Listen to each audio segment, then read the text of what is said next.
Indiana authorities released the names of the victims and the rescuer of everybody in the Greenwood Mall shooting. And we have to say a special thank you to Elisjsha Dicken for being a Giga Chad.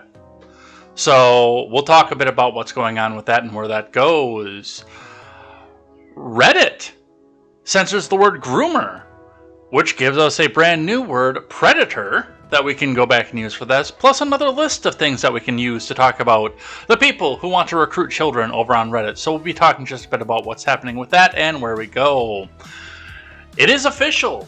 The Disinformation Governance Board, otherwise known as the Ministry of Truth, after being suspended for months, is now dead. It is officially shut down, so we'll be talking just a bit about what happens there and where we go. At the same time, the NPR is coming up and bringing up their own Disinformation Governance Board, so we'll be talking a bit about that. And Trump and Pence hold dueling campaign events for dueling Republican candidates over in Arizona.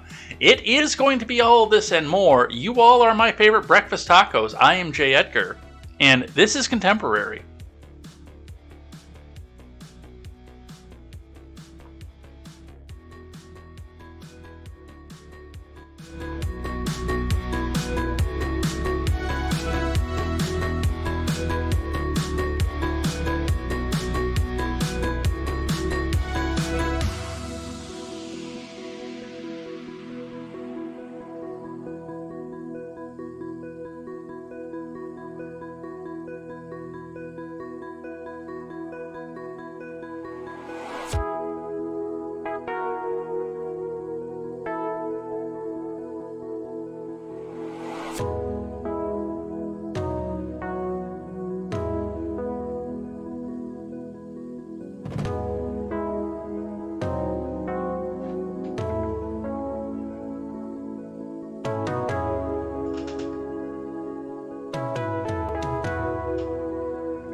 Good morning, Edheads. Welcome to Contemporary. My name is Jay Edgar, and we have got a, well, compared to what we've had recently, actually a fairly abbreviated show. There's still plenty of stuff to go over here. I think this will go pretty quick, though, especially we're getting a little bit of an early start. I got a lot of, I didn't get a lot of sleep, but I slept really, really well last night for the first time in quite a while. So I was up and out of bed and ready to go at 6:30. I had everything organized by 7:01, and all I was doing at the time was sitting there and waiting for IBD to archive.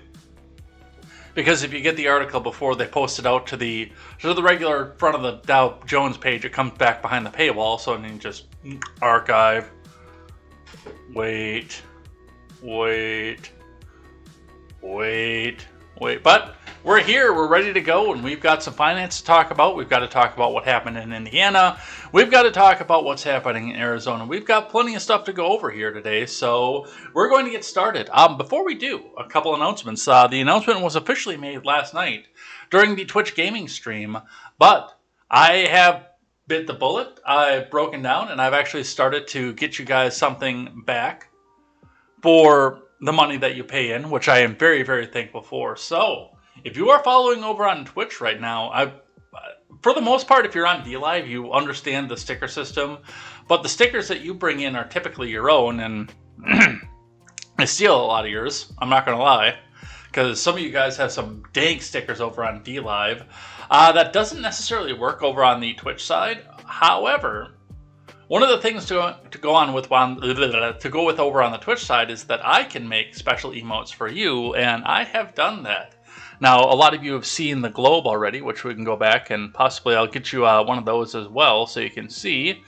But, yes, there are new emotes specifically for followers, people who are just following, that you can get for free. All you have to do is click the little follow button on the bottom, and you get access to a nice slate of emotes like this one, this one, this one, this one, and this one. And yes, I do understand the irony of making Quark a free emote if, and I don't know if you're going to be able to see them or not, unless you're a subscriber, but if you are a subscriber, you get access to this set,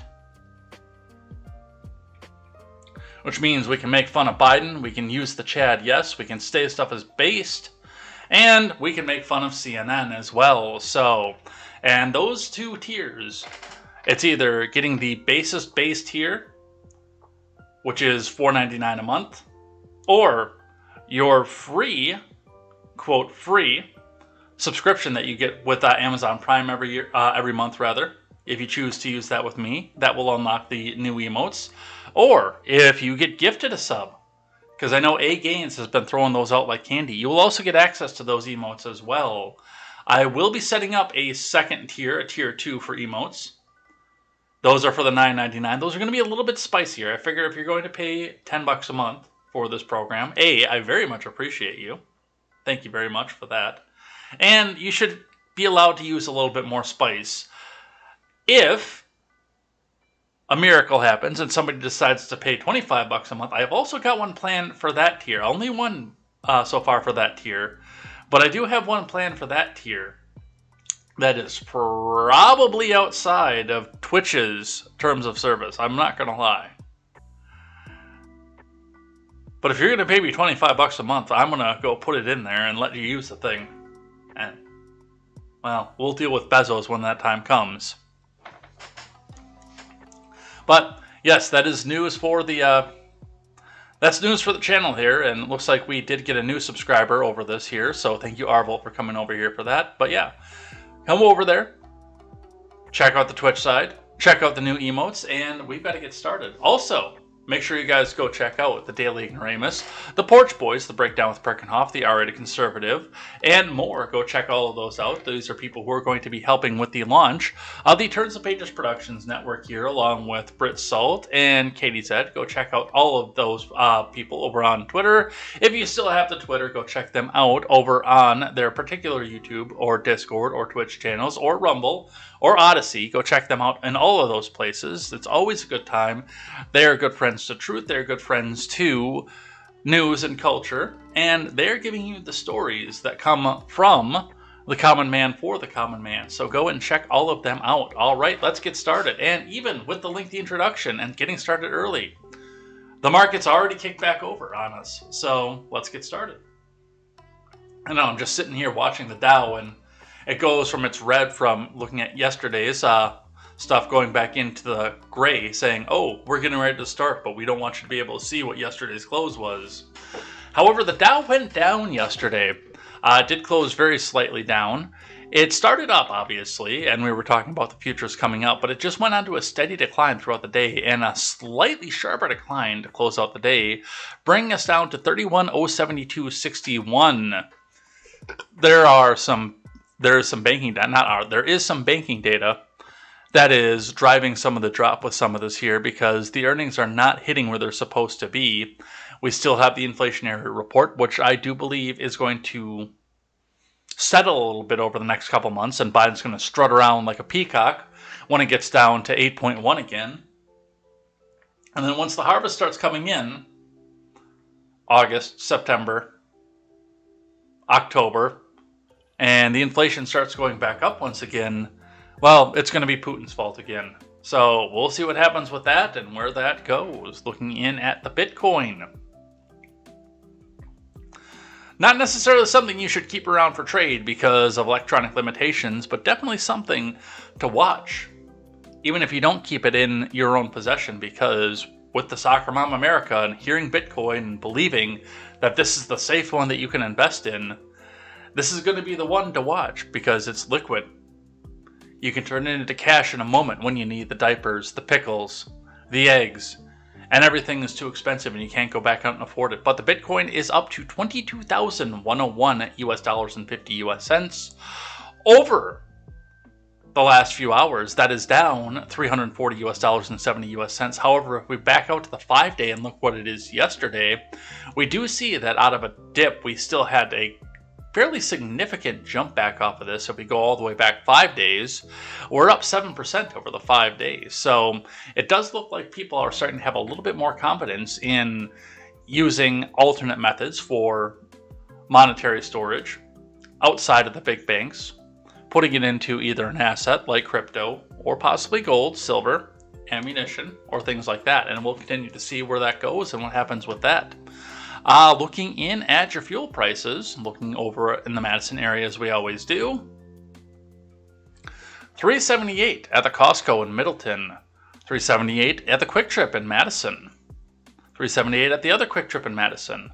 Otherwise, going up to Sun Prairie, we see $3.79 at the Costco, $3.79 at the University Avenue Quick Trip, $3.79 in the Sun Prairie Quick Trip, and $3.79 seems to be the highest point that we get out of Madison, which, again, is not where we were when we started off in this presidency, but definitely what we were seeing 2 months ago is a reprieve, is at least the government saying, okay, yeah, well, you were good little boys, so let's go ahead and let you have your gasoline, your cheap gas at least. Oh, you don't think this is cheap gas? Well, it's cheap compared to what it was, so here, have a little bit of relief right now. Vote for us in November. I don't think it's going to be enough. I really don't, but we'll see what happens. I could be wrong. I don't have a crystal ball. There's no Santeria going on in this house, but we'll see where that goes. We'll continue to watch this. Let's see what IBD has to say for the morning here. Dow Futures stock market stages nasty reversal with Netflix and Tesla earnings due. This is from Scott Latonin. Dow Futures were higher following Monday's nasty stock market reversal ahead of Netflix's earnings. Due out on Tuesday, Tesla earnings are on deck for Wednesday. There's a fly on my microphone. That's weird. I just looked down and I see this thing just kind of sitting there. Not a little fly, like I think it might have been more of a gnat than anything, but... earnings season continues with reports out from the Dow Jones stock. IBM and Johnson & Johnson, along with Halliburton and Lockheed Martin. IBM reported late Monday, while Johnson & Johnson, Halliburton, and Lockheed will report early Tuesday. Let's see. We've given away large amounts of our weaponry to the Ukraine. Not only that, but Ukraine has a lot of money to go back and buy weaponry from U.S. contractors. Do you think they're going to go out to European or Russian contractors in a situation like this? I think Halliburton and Lockheed Martin are going to be doing a fair amount of money off of this quarter. What do you guys think?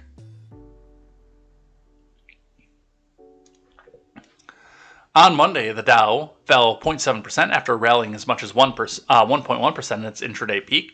The S&P moved down 0.8% after rising as much as 1.1%, and the tech-heavy NASDAQ lost 0.8% after gaining as much as 1.5% in early trade. Among ETFs, the NASDAQ 100 tracker Invesco QQQ Trust dropped 0.85%, and the SPDR S&P 500 declined 0.8%.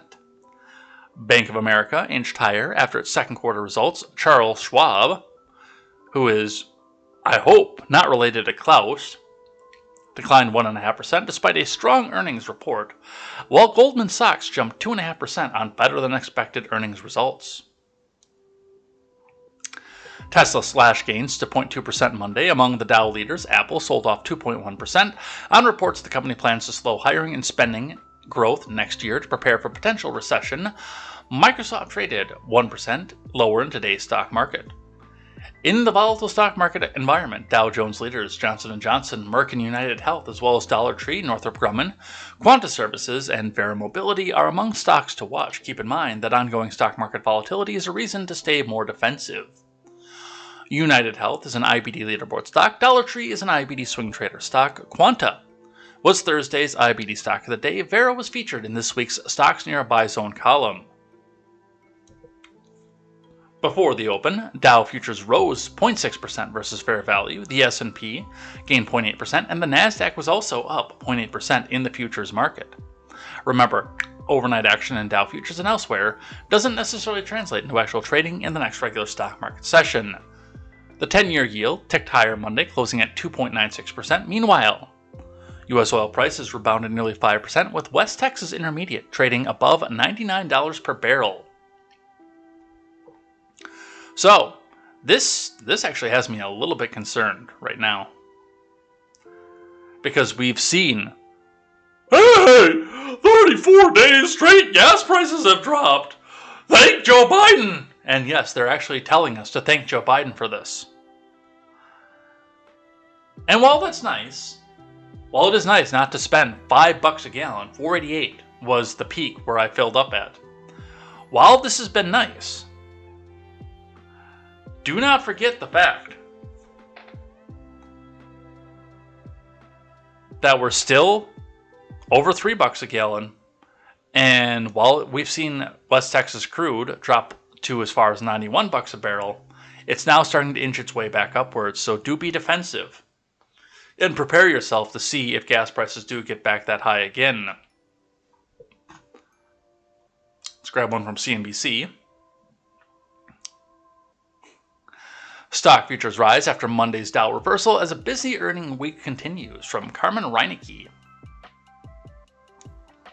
Stock futures rose Tuesday as traders poured through more corporate earnings reports a day after the market failed to sustain a sharp rally.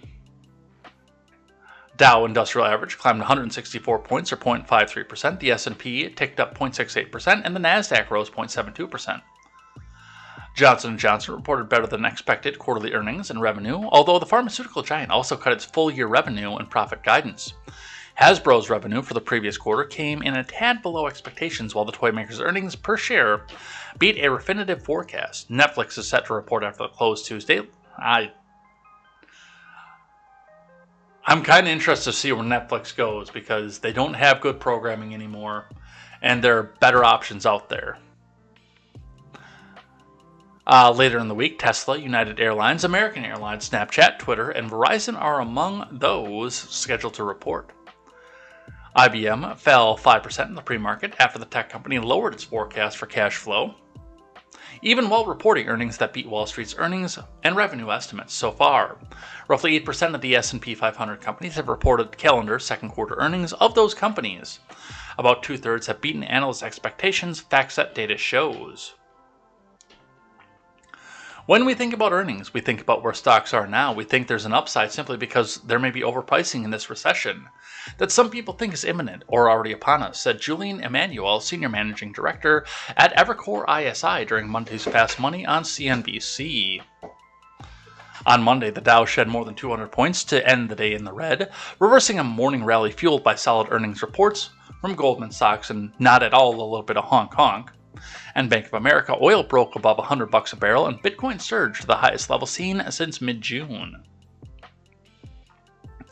Late in Monday's session, stocks were dragged down on a Bloomberg report that Apple would slow hiring and spending on growth next year to prepare for a potential economic downturn. Shares of the iPhone maker ended the day about 2.1% lower. The news came as traders weigh the potential for a U.S. recession, especially as inflation remains at multi-decade highs and the Federal Reserve raises rates to curb said inflationary pressures. So, some stuff to watch with that. It does look like it's going to be rocky if you are in the stock market. If you're in any market right now, it's going to be a little bit rocky. Do remember, grab a canned vegetable, grab a canned meat, tuna, Spam, etc. Every trip that you go to the grocery store, it's $1 to $3 extra every time you go through. A little bit to make sure that you're doing well. And if you can, grab fresh vegetables, store, freeze, etc. because it's going to get harder before it gets easier. All right, let's get into the main news of the day. We are going to start with a tweet from Greg Price. 22-year-old Elisjsha Dicken, the hero who took down the mass shooter in Greenwood, Indiana Mall last night. He was legally carrying under Indiana's constitutional carry law. And it is interesting because the photos that were released, as they always are, look at what we saw with Kyle Rittenhouse a couple years ago when that first happened. They went out because he's white, because he stood up to the agenda, which I'm still convinced that this guy was probably radicalized by the same person who did the Uvalde shooting and the Buffalo shooting. Which means this guy took a big bite out of the agenda. They found the dorkiest photo they could find of this guy. They found the worst photo, just like Rittenhouse. The glasses and the Crocs and the rifle. This guy with looks like braces. The short buzz cut. Hey girls! This is informational warfare, and I don't know what this guy looked like at the time of the shooting. All I know is that he was prepared. We can have a conversation about the trespass. That's fine. Because he was trespassing. Simon Malls do have rules that say no firearms anywhere on any of their properties. Those might get relaxed here in the very near future. But Simon Malls do have those rules in place. But the most important part of this is that human lives were saved, and how much worse could this have been if somebody hadn't been able to be there and stand back up? Would we have seen security guards and police? Would we have seen another situation with 400 police officers standing outside, not doing a I almost said something I shouldn't have said. Would we have seen 400 police officers standing outside, not doing a dang thing? I have a lot of questions about this, especially given the fact that, again, we're sitting in a situation where guns are on the radar, and they're doing everything they can to try to push through a massive gun control lobby. But all of that's irrelevant right now, because the most important thing is that Elisjsha Dicken was prepared. So, Godspeed, good gentlemen. Godspeed, Giga Chad. Hey look, I'm starting to see some of the new emotes pop up. Yeah, if you guys do want to, make sure, head over there, subscribe with Prime, get your gift sub. You can use the tier 1 emotes too. And that really helps me out a lot. From WISH TV out of Indianapolis, armed citizen at Greenwood Mall hailed as hero who saved lives. You might look into this video too and listen to that and see what it is they have to say. But let's read from Greg Montgomery first. A Bartholomew County man repeatedly has been hailed as the hero who saved lives in the late Sunday afternoon mass shooting at Greenwood Park Mall. A husband, his wife, and another man died, and Elisjsha Dicken fired his Glock handgun 10 times to take out the shooter before more people were hurt, the Greenwood police chief said on Monday. The 3 Indianapolis residents who died were Pedro Pineda, Rosa Marian Rivera de Pineda, and Victor Gomez.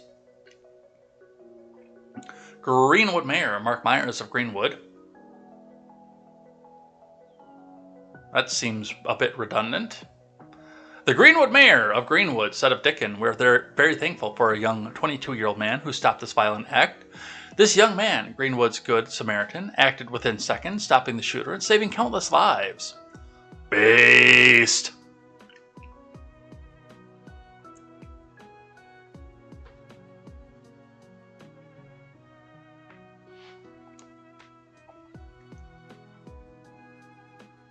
Our city, our community, and our state is grateful for this heroism in this situation.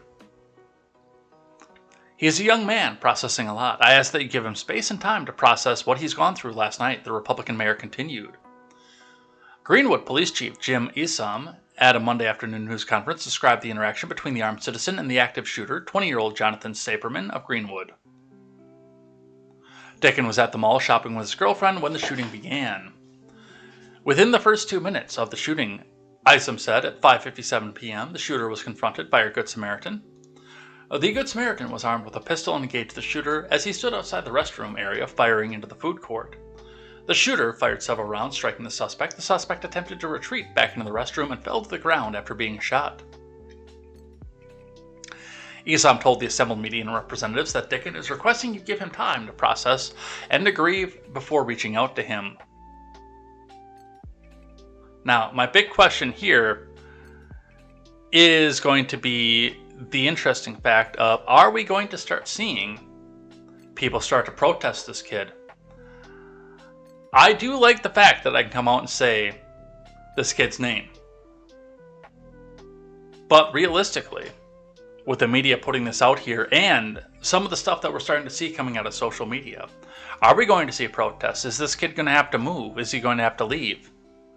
He did the right thing. But we've seen how quickly Kamala's forces can come back out and whip up a lynch mob for somebody who goes against the narrative.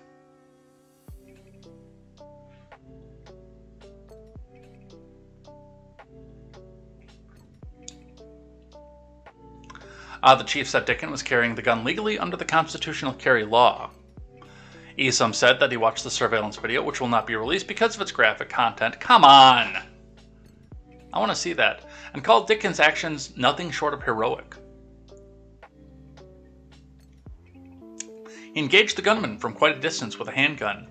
It was very proficient in that, very tactically sound, and as he moved to close in on the suspect, he was also motioning for people to exit behind him. He has, to our knowledge, no police training and no military background, the police chief said. Eric Holcomb, Indiana's Republican governor, weighed in with a statement on Monday. I join all Hoosiers in being grateful for the quick, heroic actions taken by an individual citizen and first responders on Sunday evening in Greenwood, surely preventing further loss of life and injuries. I stand with my community in grieving the loss of lives, and my thoughts are also with the many people impacted by this traumatic incident, including innocent bystanders and whose lives are forever changed. What do you want to bet that Simon Properties sues this kid?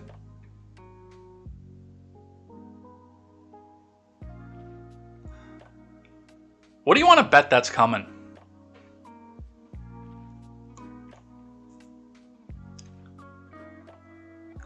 Guy A. Relford, a lawyer with offices in Carmel, says he's been hired to serve as Dicken's attorney and spokesperson. A post made on Monday on the law firm's Facebook page says of Dicken, he is a true American hero who saved countless lives during a horrific event that could have been so much worse if not for Eli's courage, preparedness, and willingness to protect others. Because we want to respect the ongoing criminal investigation by the Greenwood Police Department and take time to honor the 3 innocent lives lost, we won't be making any substantive comments on Sunday's events until after the authorities' investigation is closed. In the interim, we ask that you respect the privacy of Eli and his family. Greenwood Park Mall, which is expected to open on Tuesday, lists no firearms or illegal weapons in its code of conduct, but in a statement posted to Facebook on Monday, the mall says, "We grieve for the victims of yesterday's horrific tragedy at Greenwood Park Mall. Violence has no place in this or any other community. We are grateful for the strong response of first responders, including the heroic actions of the Good Samaritan who stopped the suspect." That right there. This is why I think that Eli's going to get sued by the property. Because this statement came out right here, which is going to light these people up for a boycott. I'm actually a little bit surprised I haven't seen one yet. There's going to be a massive call for a boycott of the Simon properties.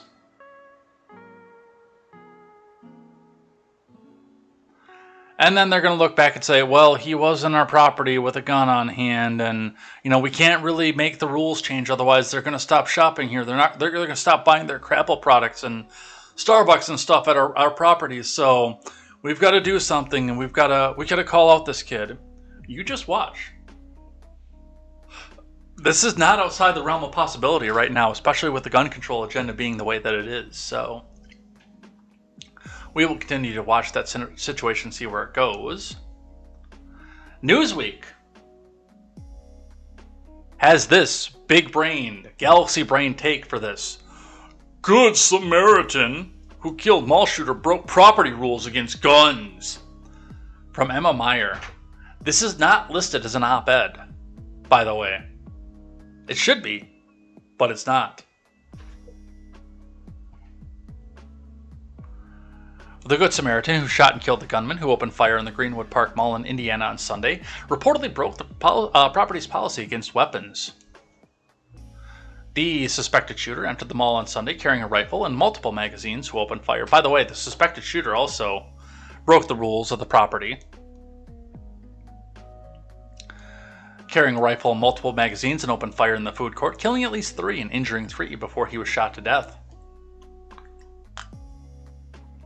Greenwood Police Chief Jim Eisen said the suspected shooter was killed by a Good Samaritan with a handgun.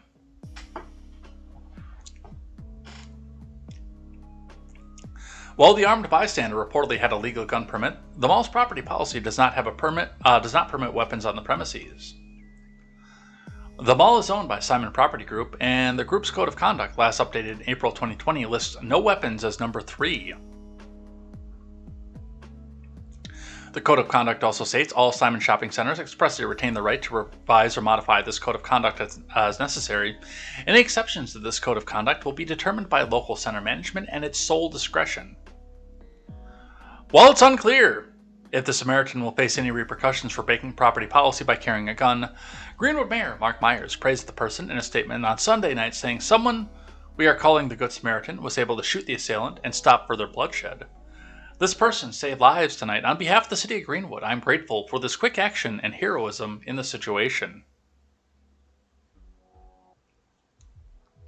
So, of course, this is where Newsweek is going to go.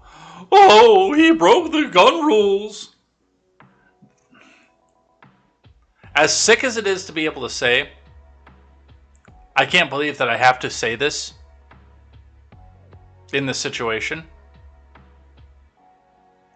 This really does sound like they wanted this to happen. I hate the fact that I have to say that. But I just look at what's happening here, and all I can see is, well, why did some geeky kid with a gun, why was he able to stop all this? It's disgusting. But that's where the focus is. He's not a hero. He had a gun on private property. From the Daily Wire. Anti-gun critics slam Good Samaritan label for hero at Greenwood Mall, from Michael Whitaker. Gun control advocates and left-wing media figures are in a twist over the labeling of an armed hero who stopped a mass shooting at an Indiana mall on Sunday as a Good Samaritan. Elisjsha Dicken likely saved lives by shooting down a man who had killed 3 people and wounded 2 more in a Greenwood Park mall, according to police and local officials. But Dicken, who was carrying his gun legally, is not being hailed as a hero by everyone, and some took exception to the biblical accolade. The term Good Samaritan came from a Bible passage of a man from Samaria who was stopped on the side of the road to help a man who was injured and ignored, told CBS traffic anchor Justin Kohler. "I cannot believe that we live in a world where the term can equally apply to someone killing someone. My God."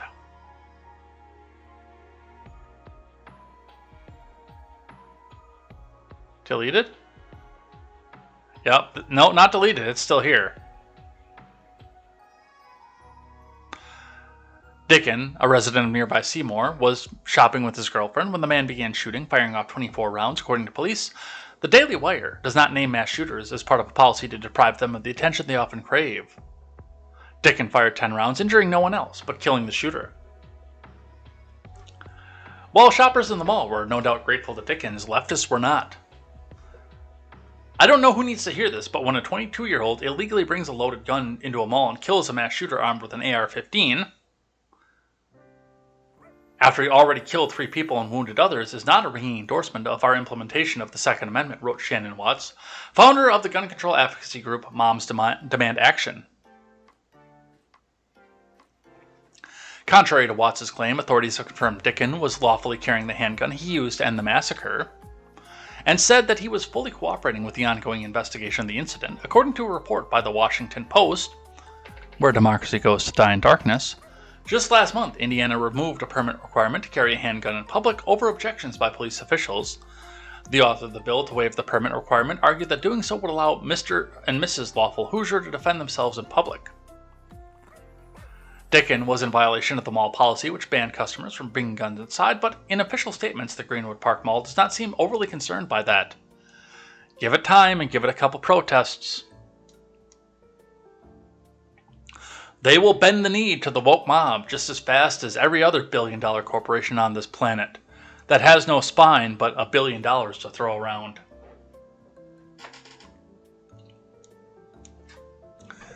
We grieve for the victims of yesterday's horrific tragedy in Greenwood, a spokesperson for the mall said in a public statement. Violence has no place in this or any other community. We are grateful for the strong response of the first responders, including the heroic actions of the Good Samaritan who stopped the suspect. So, they're praising the kid. The families are praising the kid. but the leftoids cannot be satisfied. Hence, the suspicion that they wanted this to happen. From NBC, Indiana mall shooter used AR-style rifle targeted by proposed assault weapons ban. From Antonio Planas, Dennis Romero, and Melina Chalkia. The suspected gunman in the Indiana mall mass shooting carried 2 AR-style rifles, a pistol, and more than 100 rounds of ammo, authorities said on Monday, and the Good Samaritan who fatally shot him is credited with saving countless lives. 3 people were killed at the Greenwood Park Mall outside of Indianapolis on Sunday. 2 others were injured, and the gunman is also dead. The suspected shooter was identified by officials as Jonathan Douglas Saperman of Greenwood. Saperman entered the Greenwood Park Mall and went to a restroom near the food court at 4:54 p.m. on Sunday, Greenwood Police Chief Jim Eisen said on Monday.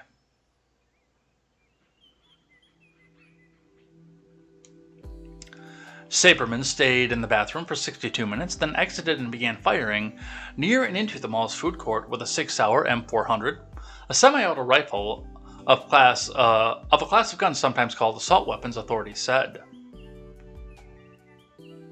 Where do these kids keep getting all this money? Now,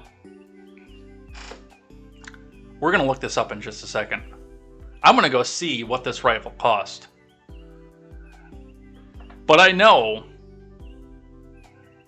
these 2 words together means buku bucks, dollar signs.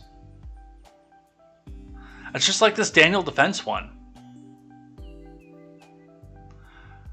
Okay, so maybe this Saperman, he's a rich kid. Maybe he's a trust funder. I don't know. Let's find out.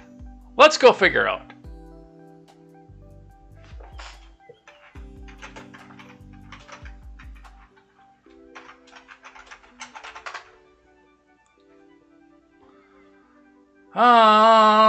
Let's see.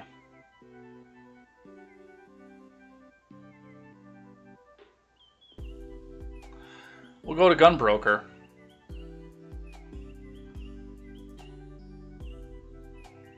All right.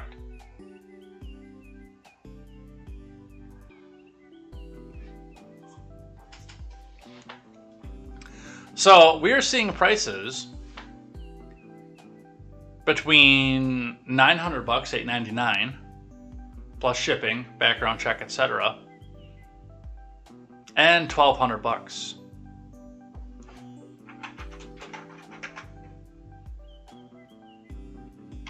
Let's see if we can find SIG's actual website and see what they have for it.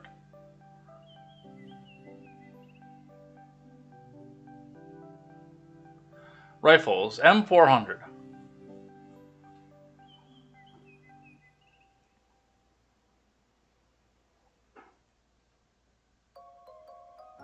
Let's do the basic tread.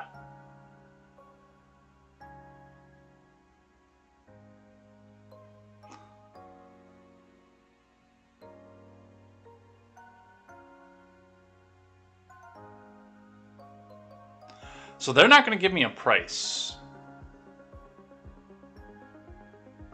Guns.com, there we go. So again, we're between somewhere $859 and $1,530.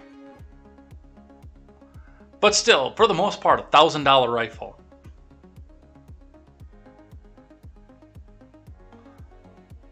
Where do these kids keep getting this money?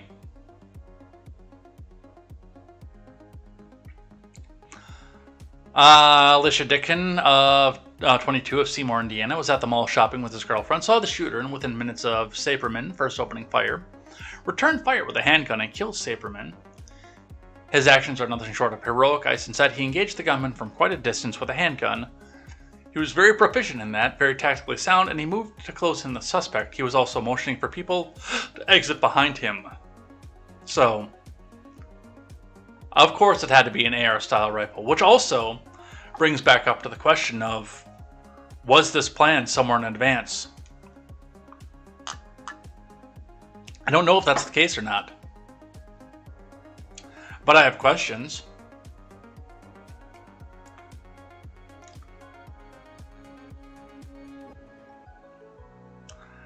Here's one that I found interesting.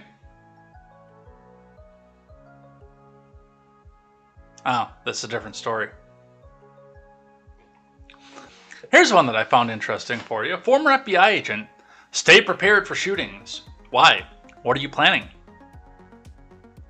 From Courtney Crown. Retired FBI Indianapolis special agent in charge, Paul Keenan, tells us the time to prepare for your response for a mass shooter is not in the midst of gunfire. Well, that's actually full-on truth. I will give him that. You should be prepared for anything at a moment's notice. It's an election year, number one, and number two, in today's messed up world. Are you kidding? Yes, of course. You should be prepared for somebody to come up and start off a mass shooting. Yes, you should be prepared for a car accident. A coat and a blanket in your car at all times. And some fresh water and a little bit of food. For just in case. Yes, you should have that first aid kit there. Yes, you should have the fire extinguisher. The smoke detector should be working, even if the battery chirps through your entire live stream. Yes, you should be prepared for a myriad of emergencies, not just a mass shooter.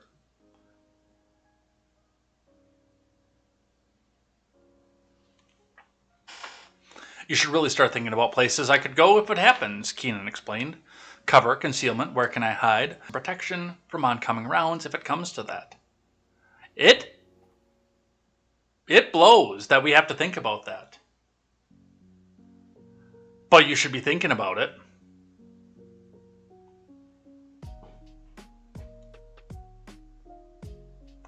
Keenan says people have to mentally prepare for an active shooter situation. This includes knowing your exits, and if you run into a room, lock and barricade the door. If the shooter enters, fight. Whatever's in that room, use it as a weapon, Keenan explained. Or if you have no weapons, you're going to have to try to take down this guy by yourself. If you have to fight, Keenan advises people target the soft areas of the body. These are all good pieces of information. But the fact that the FBI is telling you, well, prepare for more mass shootings, tells me they've got something on the books ready to go. So, and by the way, the reason that I grabbed this Blaze article here is because one of the first things that we see, there was a meme going around of the Grim Reaper chalking up mass shootings, and then a 1 tally mark over on the good guy with a gun. And I don't always pay attention to this. I see it every day, but I don't bring it up here because it should be obvious to most of my audience already. The fact that preparedness and a good guy with a gun are the best ways to stop a bad guy with a gun. You guys all know that. I'm preaching to the choir off of that, but as much as I criticize Glenn Beck, he is doing the Lord's work by telling us about the situations in which we do have good guys with a gun. There's always at least 3 stories on the Blaze every day when I go to collate the news about a good guy with a gun who stopped a bad guy with a gun or a knife or something else. So, for the first time, I actually chose to put one of these stories front and center here to remind you that this is not just a one-time incident, and it's not stopping a mass shooting only after somebody else has died. You can foil the mass shooting by being prepared. Do not trespass. I am not telling you to trespass. I could be held legally liable if I tell you to trespass and go into a place that says no guns with a gun on hand.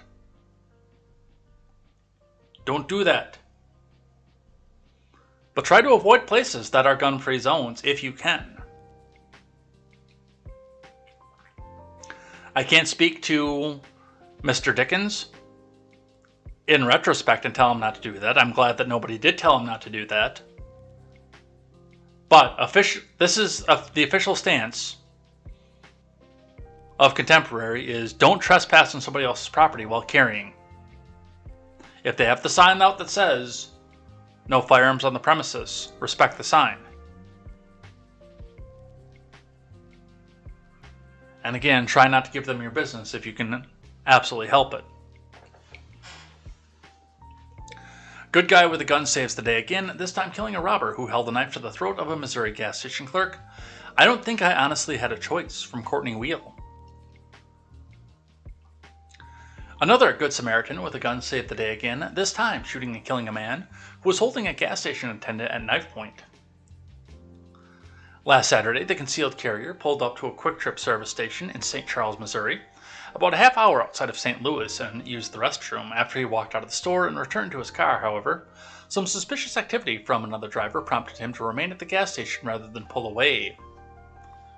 The customer with a gun, who asked to remain anonymous, told reporters that he saw the driver of the black SUV enter the store and immediately grab the clerk and hold a knife to her throat. I saw him grab her and drag her to the front of the counter, and something wasn't right when I saw that, so me, being concealed carry, I had my gun on me. I just waited, he said. I walked up to the door and I saw him with a knife to her throat. He continued. She was emptying out a cash register, and I took a step in and peeked my head in to ask if everything was okay. I couldn't see his face, but he was saying yes. But I could see her face, and she was saying no. She was scared. The man said the suspect then charged straight at him, still wielding the knife. So the man pulled out his gun and shot the suspect 4 times. Once the suspect fell, he and the clerk both called police. I don't think I honestly had a choice. He already had a knife at her throat. He could have pulled something bigger than what I had. Then you would have had 2 people dead instead of 1, he said. When police arrived, emergency medical teams transported the suspect, later identified as Lance Bush, a 26-year-old homeless man from St. Louis, to the hospital where he died. Bush is believed to have robbed at least one other gas station earlier that morning by holding a knife to the throat of the attendant and forcing her to give him money from the register. The black SUV he was driving had also been reported stolen on Friday. So, this happens more than just once.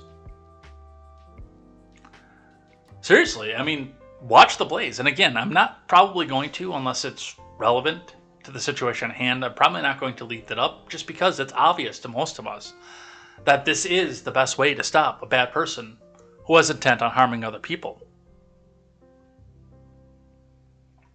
Let's talk about Reddit. Hopcliffe. Can't stop creative messaging. Censorship sparks creativity as people find clever ways to say it anyway. Now Reddit will be forever linked to the groomers. Because yes, as we have seen, Reddit is banning the word groomer, saying it's homophobic. Which, I mean, really tells me what they think about the gay community. But we have a new meme, r/terrible Facebook memes, and they're saying, ew! Okay, Predator. And the Reddit in Predator is spelled like Reddit, the website. Reddit banned the word groomer because it's hate speech, and 24 hours later the community came up with a new word. Based. You love to see it. You love to see it. It's amazing. And thanks to our friends over on the porch, we do have some other names that we can use. Alternative terms for groomer to use on Reddit in light of their new censorship policies. We have Groomer X, because it's inclusive. Predator. Child handler. Child recruiter. Innocence destruction specialist. People who identify as groom/er. Facilitator. Queer theorist. I like all of these. So if you go on Reddit and you want to call out the groomers, here's a nice list for you to work from. I prefer child recruiter. I really do. I think that's the good one. I think that's the one we should be using.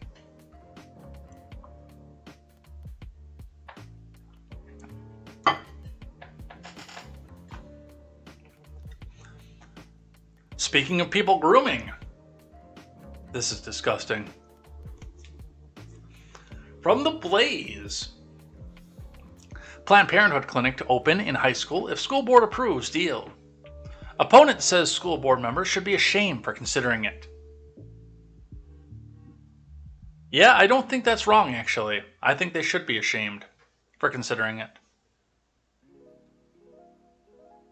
From Dave Urbanski. And of course, where else could this be other than SoCal? A Planned Parenthood clinic will open in Southern California High School if a local school board approves the deal, Fox News reported. Okay, groomers. The Norwalk-La Miranda Unified School District Board will vote during its Monday meeting on allowing Planned Parenthood Los Angeles to open and operate a clinic at John Glenn High School in Norwalk, the cable network said. Abortion and gender-affirming hormone therapy are not listed among services that would be provided at the clinic. Okay, groomer. Fox News said, however, the proposal indicates the clinic staff can make referrals to other Planned Parenthoods for services not offered at the school site, the cable network added. Clinic staff can also write prescriptions and offer pharmaceuticals related to reproductive health, including contraceptives, and can perform insertions of non-surgical long-acting reversible. We're getting new people in here, so we got to make sure we say it right. Non-surgical, long-acting, reversible contraceptives. Including intrauterine devices, Fox News reported, citing the proposal. Man, that's harder to say than it makes Wagyu beef taste like boot leather.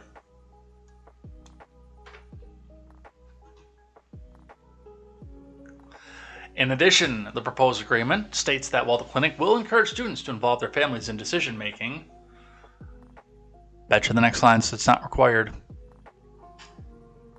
On reproductive health, minors can get services without parental consent. Called it. Didn't read the article either before this. Or notification under California law, the cable network added. The contract would last 5 years if approved and would require board approval every succeeding 5 years, Fox News said. How bad does a situation have to be where they're putting a Planned Parenthood in a high school? And I understand the situation. I grew up in a small town. And my class was the only class in quite a while that graduated that didn't have a mother in it. The class of '02 in redacted was the only one for quite a few years that didn't have at least one person pregnant or graduating with a kid. So I understand the repercussions. It's not like I'm not sympathetic to the fact that, okay, kids do stuff. But you are putting one of the most corporate abortion mills that funds and runs on taxpayer dollars inside a high school.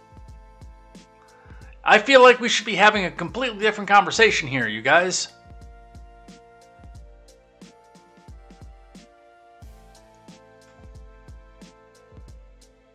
Let's talk about Elon. From Fox Business, Elon Musk to countersue Twitter to blow up the deal. Report. From Bradford Betts.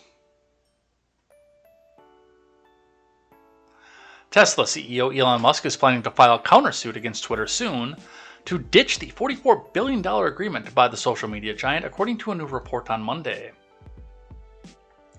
Sources close to the case told the New York Post that the countersuit was intended to push a Delaware court of chancery judge to grant Musk's legal team more time to gather the information about bots on Twitter, the primary reason Musk gave for reneging on the deal. Well, he is South African, so Twitter sued Musk last Tuesday in a bid to force him to complete his $44 billion takeover of the social media company, accusing him of outlandish and bad faith actions that have the platform irreparable harm and wreaked havoc on its stock price.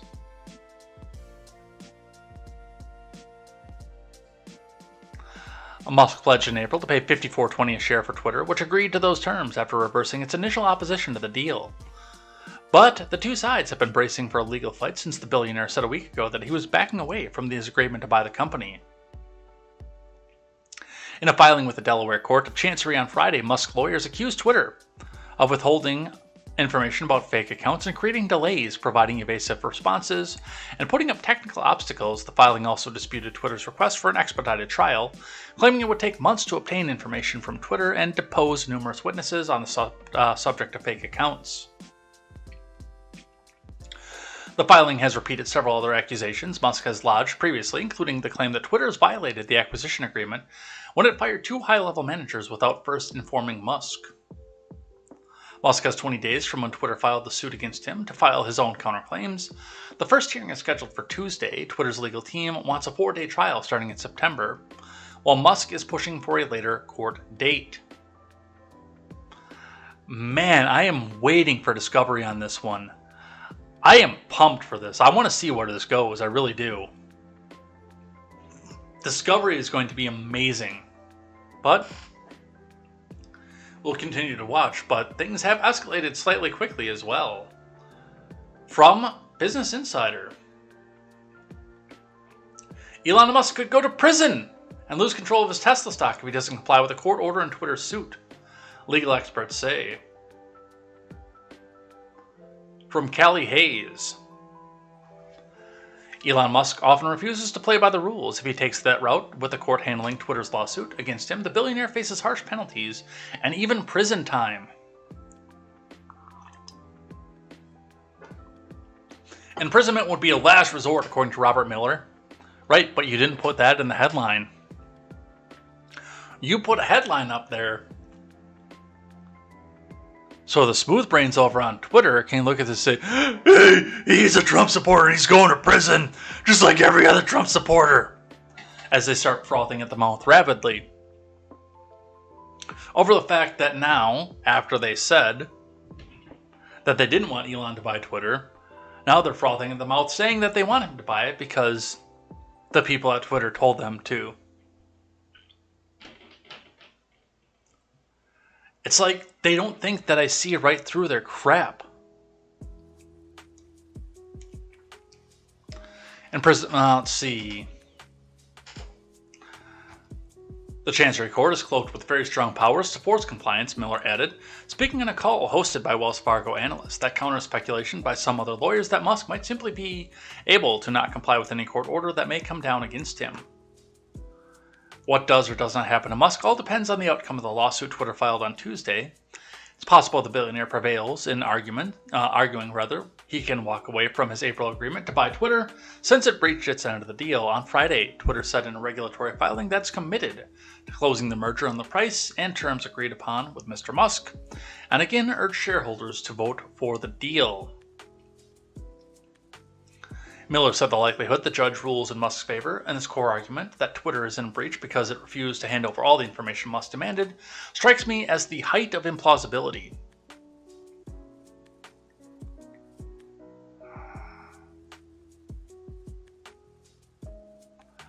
What bothers me the most about this is it's the same thing with the Trump family. Pence, when he was still the vice president before he became the hero for them. Bush, Cheney. The go-to for these people on the left is that anybody that I like, or don't like rather, has to go to prison. We'll use the DOJ against them if we have to. That is their go-to, and that is terrifying. Would I like to see the Clintons go to prison for starting wars? Yes. After a due process and everything, do I think that they're going to? No. Which means I consider the issue dead. Yes, I would like to see it, but I know it's not going to happen, so why waste resources on this? But what do you see over on Twitter? Musk for prison, Trump for prison, person I don't like for prison, Rittenhouse for prison. They have no qualms about putting their political enemies in the gulag. Musk is absolutely no different from this.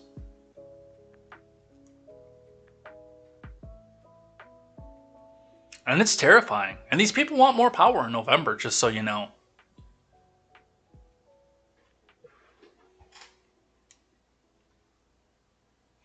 From The Blaze, DHS shuts down controversial Disinformation Governance Board. From Carlos Garcia, yes, The board that was suspended, with Miss Jankowicz retiring away from the board to pursue another job opportunity. After months of suspension, it is down, it is done, it is gone. DHS has shut down the controversial Disinformation Governance Board after a massive blowback from the public. DHS announced the creation of the Disinformation Board in April in order to coordinate countering misinformation related to Homeland Security, focused specifically on irregular migration and Russia. After months of outcrying criticism, the board was quietly shut down on Monday. We have now had briefings in the relevant disinformation-related activities at the department. We're not ready, as of yet, to provide recommendations on the department's most effective approach to disinformation threats, including commitments to increase the transparency and protect civil rights, civil liberties, and privacy, the statement read. Well, what do we say when we see something like this go away?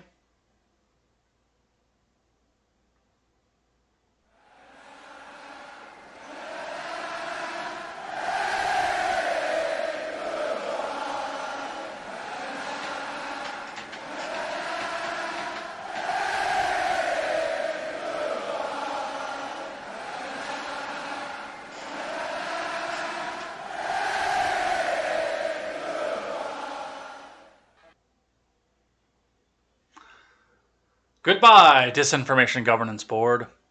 You will not be missed, O Ministry of Truth. Briefly from Reuters, U.S. advisors say no need for Disinformation Governance Board. From Kanishka Singh, advisors to the U.S. Homeland Security Department said there was no need for the Disinformation Governance Board created by President Biden's admin earlier this year.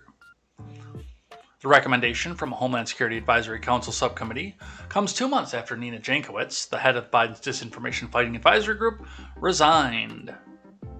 The board's creation provoked criticism from right-wing critics of Biden and skepticism from some experts who felt the government agency should not be responsible for tracking disinformation, since the government itself is often accused of wrongdoing.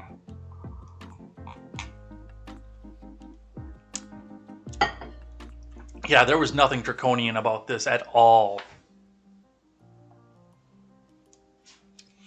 The White House did not immediately respond to a request for comment late on Monday.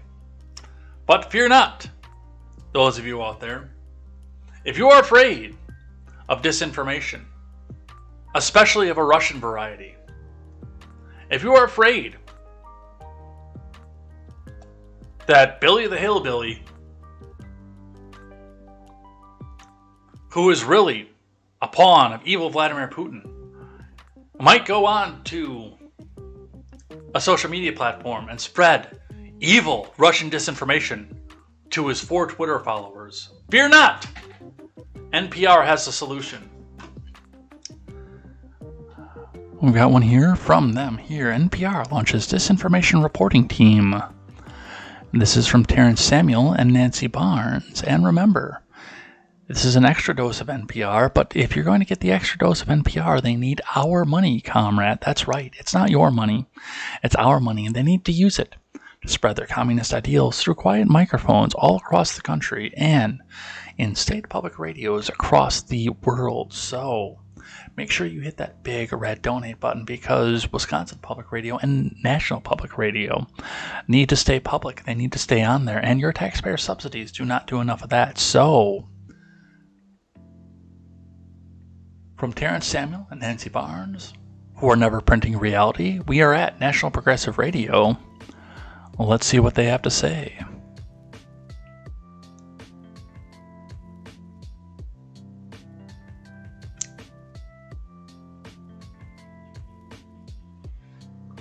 Shannon Bond needs little introduction. Shannon is currently a tech correspondent based in the Bay Area.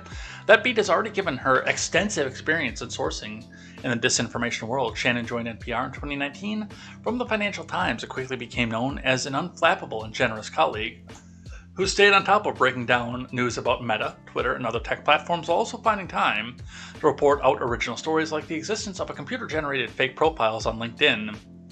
Shannon's first day on the Disinformation Beat will be on August 1st, though she'll continue to help the business desk with breaking tech news while fellow reporter Bobby Allen is on fellowship in Germany.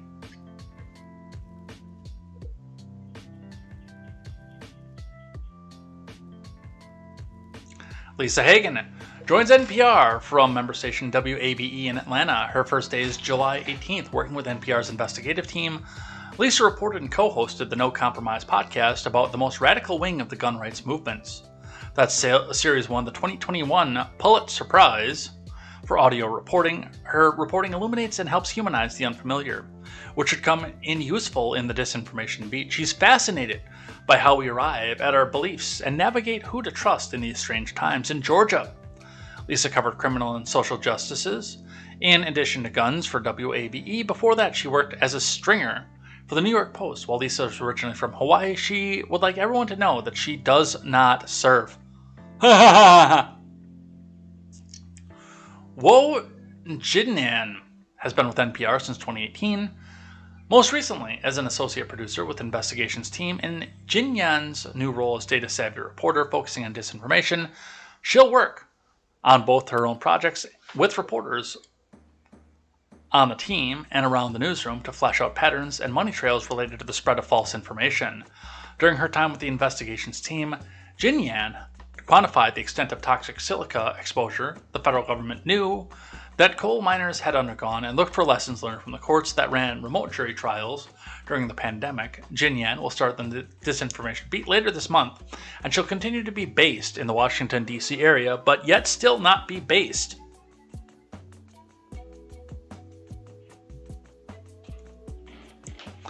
And Brett Neely.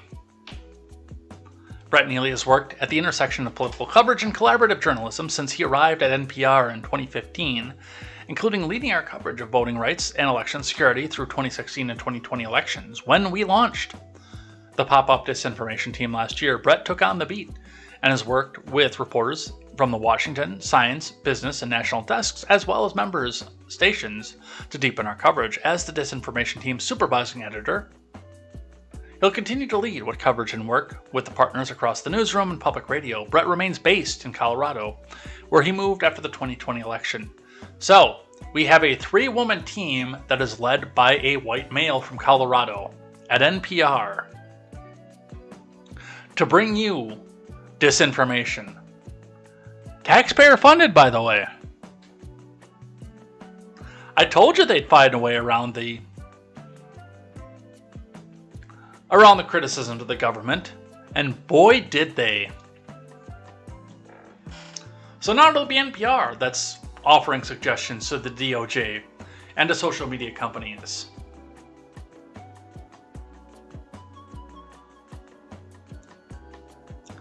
From The Blaze,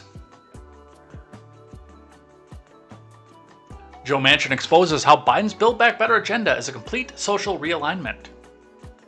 From Chris Enlow, Senator Manchin eerily described President Biden's signature legislative plan on Friday as a program of complete social realignment.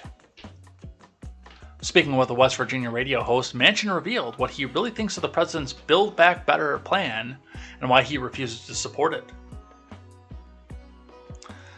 First of all, the Build Back Better, way back when, was a complete social realignment. Everything in the world you could throw at it, Manchin said. I was very clear when the president and I talked. I said, Mr. President, this piece of legislation is going to change our country from when John Kennedy said, ask not what your country can do for you, what can you do for your country. That piece of legislation will change us to how much more can my country do for me. We are $30.5 trillion in debt and climbing, and we have to be serious about this. But inflation is wreaking havoc on everybody's lives. I don't care what social rung you're on, Manchin admitted. So that's why that one was killed. There's no such thing as Build Back Better again. Kind of curious to see if this is queued up or not. So what went wrong? I mean, you were talking. No, it's actually just a short 1-minute clip. Let's listen. So what went wrong? I mean, you were talking clearly. Was it a deadline? Was it a deadline issue? What specifically went wrong? First of all, the Build Back Better way back when was a complete social realignment. Everything in the world you could throw at it, and I was very clear when the president and I talked. I said, Mr. President, this piece of legislation is going to change our country from when John Kennedy said, ask not what your country can do for you, what you can do for your country. That piece of legislation will change us to how much more can my country do for me? And we are at $30.5 trillion of debt and climbing, and we have to be serious about this. But inflation is wreaking havoc on everybody's lives. I don't care what social rung you're on.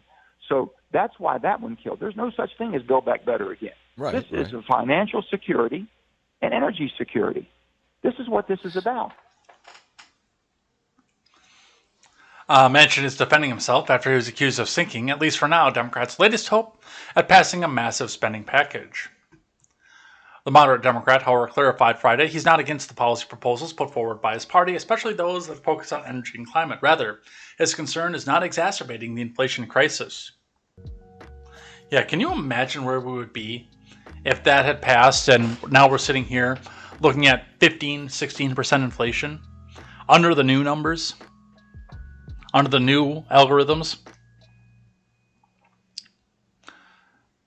And speaking of that, from Politico, Dems lean towards taking Manchin's small ball deal. Come on, guys. Come on. We got to get something done before midterms, otherwise we'll all lose our jobs. Something, anything. A relief on prescription drug prices. We can't do universal basic income yet, but we got to do something, man. Come on. Come on, the midterms are coming, man. From Marianne Levine and Burgess Everett. Reality is setting in for most but not all Senate Democrats. We're no longer betting on a climate and tax deal with Joe Manchin, although West Virginian teased on Monday he's still open to future talks. But at this late hour, in their 18th month majority, the lion's share of them are ready to move on and accept what they know is a feasible party line legislation lowering prescription drug costs and health care premiums for 2 years. In interviews on Monday, several Senate Democrats said it's time for the caucus to cut its losses after months of negotiation with their elusive centrist and pass a health care bill before early August. And while Manchin suggested Monday that he's not walking away from discussions, Democrats are ready to take what they can for now. John Tester said his party has two options. Take a guaranteed agreement or wait for a better one. I'd go with the former rather than the latter, he advised. While many Senate Democrats criticized and blamed Manchin for abandoning talks with Chuck U. Schumer that could have yielded a package on drug pricing, tax, and climate change, only Senator Martin Heinrich is openly calling for the revocation of his Energy Committee chairmanship. Most other Democrats aren't antagonizing Manchin, instead willing to take what they can get. After more than a year of trying to guess at a deal that could both win over Manchin and accomplish the party's long-standing goals, it was clear Monday evening that Democrats can only do so much before the midterm elections. After exhausting themselves, pushing the limits of a 50-50 Senate as far as possible, Democratic senators are done trying to chase Manchin. So, they're going to try to spend something before the end of this and drive up the inflation even more. Continue to watch and see where this goes. All right. Speaking of which, Georgia Peach 3102 tweets out, Biden just gave away $100 million to Palestinians, $1 billion in food aid for the Middle East, and $3 billion to Zelensky in Ukraine, and more has been promised. And he got 0 barrels of oil. Let's listen. My name is Joe Biden. I'm Joe Biden's husband. She's been here twice before me. Today, I'm pleased to announce the United States is committing an additional $100 million to support these hospitals, your staffs, and that work for the Palestinian people. Allow us to work together on the most pressing global challenges. For example, on food security, we're collectively committing billions of dollars to alleviate the crisis here in the region. Штати Америки готують оборонний бюджет на новий фінансовий рік з додатковою допомогою для України. Зокрема, йдеться і про розширення можливостей нашої військової авіації. Ця та інша американська допомога для нашої держави значно посилить наш оборонний потенціал. І це важливо. Хочу ще раз висловити вдячність американському народу, президенту Байдену, Конгресу США за всю ту підтримку, яку ми отримуємо. До речі, тільки за останні 2 тижні в український бюджет було перераховано $3 мільярди від Сполучених Штатів Америки. Це дозволяє нам забезпечувати сьогодні поточні соціальні потреби. Role in this era as it announced to increase the level of maximum sustainable production capacity to more than 13 million barrels. Beyond that, the kingdom will not have any further production capacity. All that money and he got nothing back. And you wonder why we're at 9.1%. From USA Today, Ted Cruz says Supreme Court was clearly wrong with 2015 same-sex marriage ruling. He's right, by the way.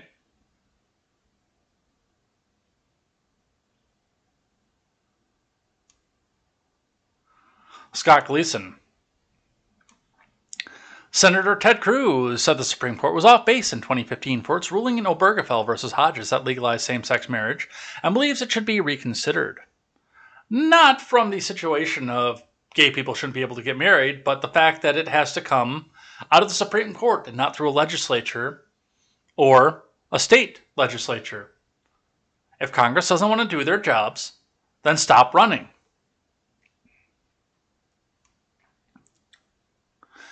I think the decision was clearly wrong when it was decided, Cruz said in his podcast, published Sunday, Verdict with Ted Cruz. It was the court overreaching. Obergefell, like Roe v. Wade, ignored 2 centuries of our nation's history. Marriage was always an issue that was left to states, and we saw states before Obergefell. Some states were moving to allow gay marriage. Other states were moving to allow civil partnerships. There were different standards that the states were adopting.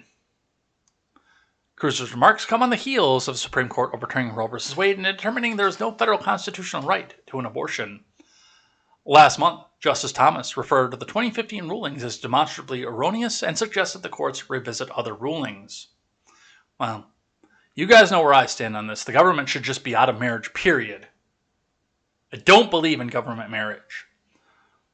If I do ever get married, which is highly unlikely at this point, but if I do, I will get 2 marriage certificates. One will come from the Lutheran Church that will allow me to have sex with my wife, and the other one will come from the state that allows me to file taxes together with my wife. I hate taxes. Guess which one I don't care about?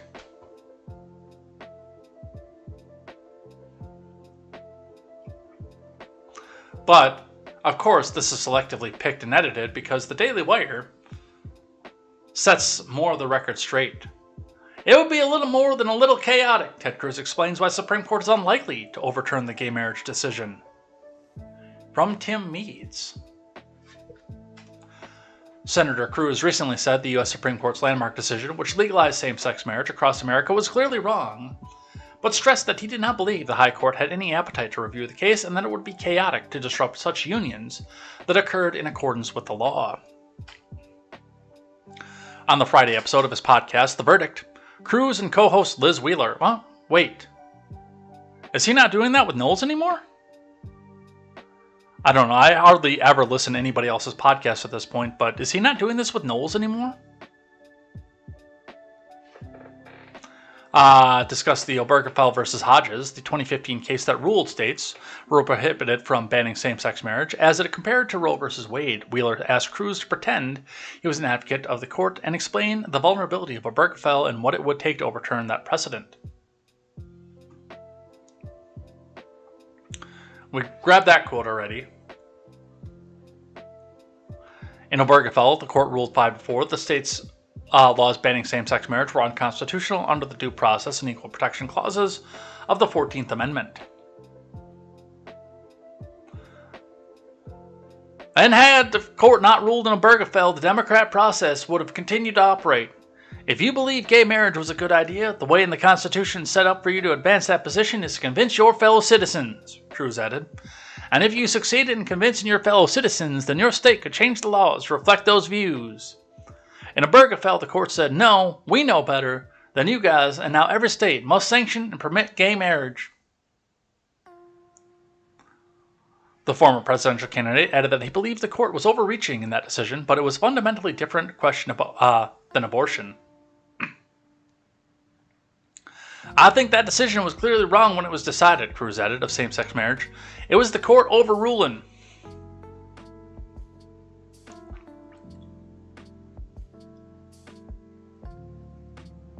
In reaction to an edited clip, a heavily edited clip, of his answer, some leftists, like Ron Filipkowski, claimed that Cruz was calling on the Supreme Court to overturn Obergefell completely. As Cruz's senior communications advisor, Steve Guest pointed out the full context of Cruz's remarks proves otherwise. Look, I'm not even opposed to having a federal law saying that state laws banning gay marriage are illegal. But again, it's not something that can come from the court. It is something that has to come through the legislature. Just like all the new rules for the EPA, just like Roe versus Wade, I'm not opposed to it entirely. If this is so popular across the country, the way that they say it is, then you should have no problem getting a law passed through in Congress with unanimous senatorial support. You should have no problem with that if this is so popular. But it's not. That's why they never legislated. In all the years, they just said, oh no, Roe's going to protect it. Roe's going to protect it.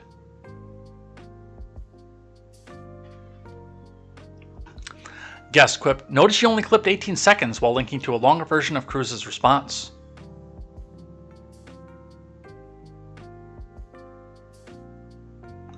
We can actually listen to some of this too.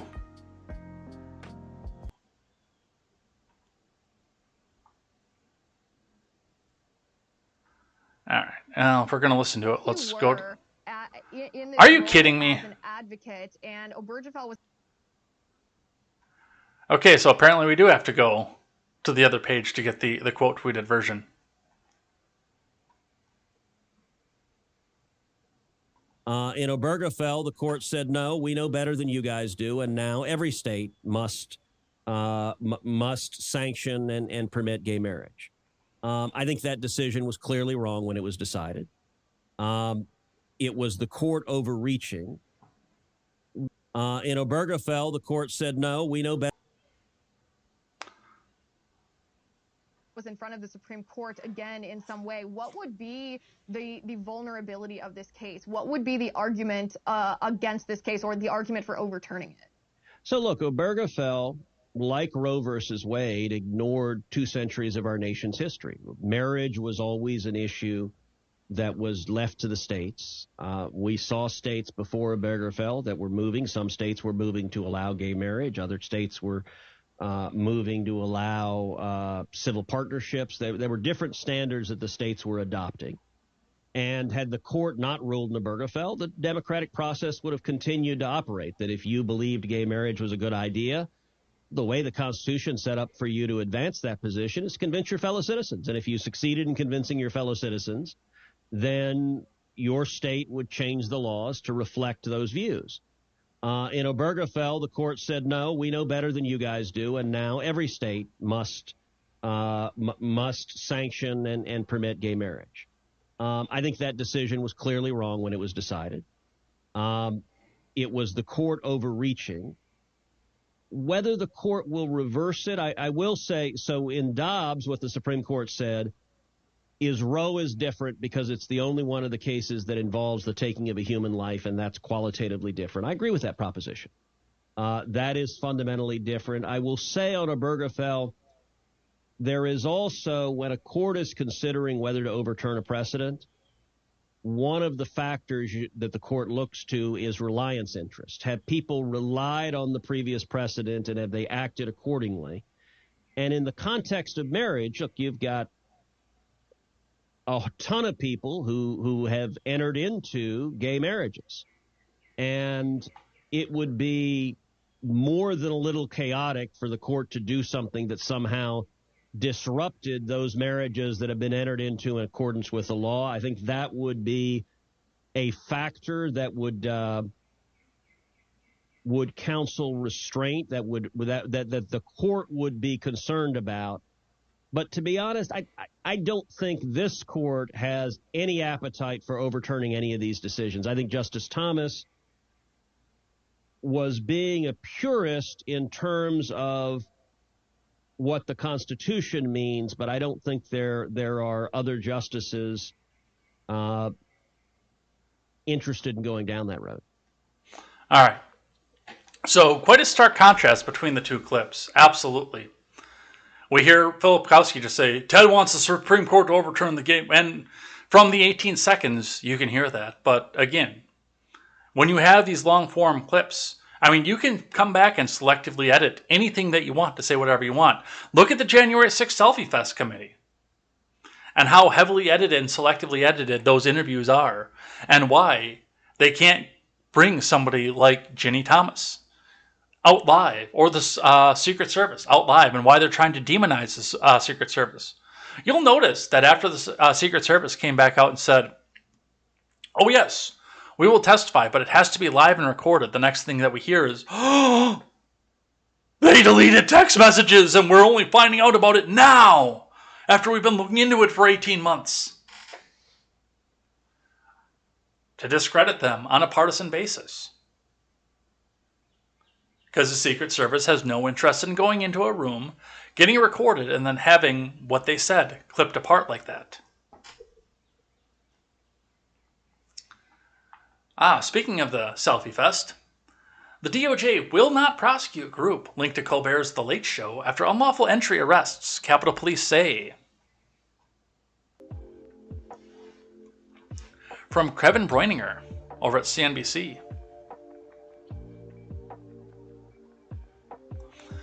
Federal prosecutors on Monday declined to prosecute a group of people associated with Colbert's late-night talk show who were arrested on charges of unlawfully entering the congressional office building, U.S. Capitol Police said.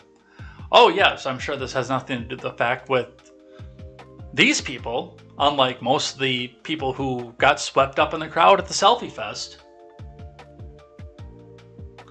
These people have the best lawyers in the country, and they get to talk to their lawyers instead of just people who went there to express their frustrations and anger. And also, I'm sure that political bias leans into this too, because the DOJ is a partisan organization at this point, and it is on both directions. But you knew this was coming. You knew that we were going to get this. From CNN. Another op-ed from Chris Cillizza. Mike Pence is going right after Donald Trump in Arizona. Mike Pence seemed to have decided the only way past Trump is through Trump. Unlike many of Trump's would-be 2024 challengers, his former vice president is issuing a direct challenge by endorsing against him in critical races in states that were hotly contested in 2020. Pence's latest move is an endorsement of Republican Karine Taylor Robinson in the Arizona governor's race. Okay, so Karine Taylor Robinson, is this going to be another war-loving neoconservative who wants to go and bomb the Middle East again? As Arizona Democrats pursue the reckless Biden-Harris agenda, Karine Taylor Robinson is the only candidate for governor that will keep Arizona's borders secure and streets safe, empower parents, create great schools, and promote conservative values, like shifting all of our money over to the Middle East to go and nation build.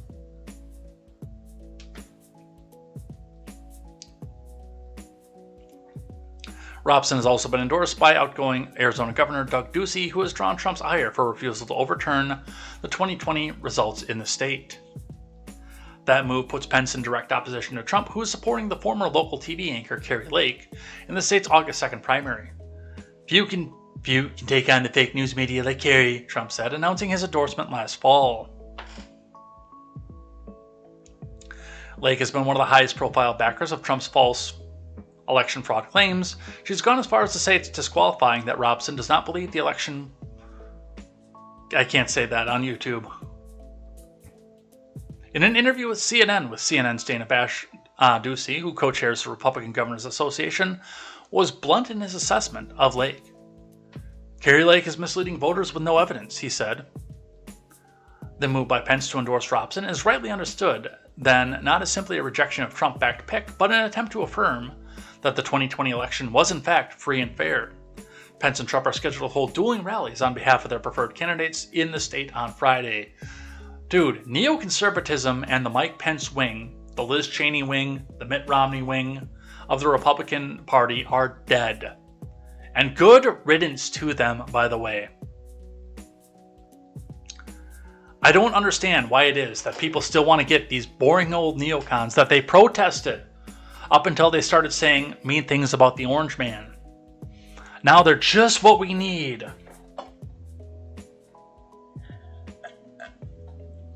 Because for the first time in history, you got somebody, a Republican, who didn't cower back when he got called a racist and say, no, I love black people. I'll do whatever you say. Just don't call me the R word. Please don't call me the R word. No, it's like kryptonite to me.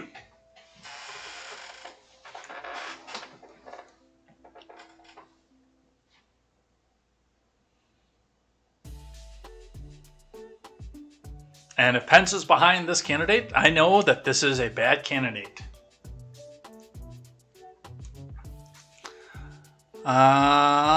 So let's cover this. So let's look into this a little bit here. Trump and Pence to hold dueling campaign events in Arizona's governor's race.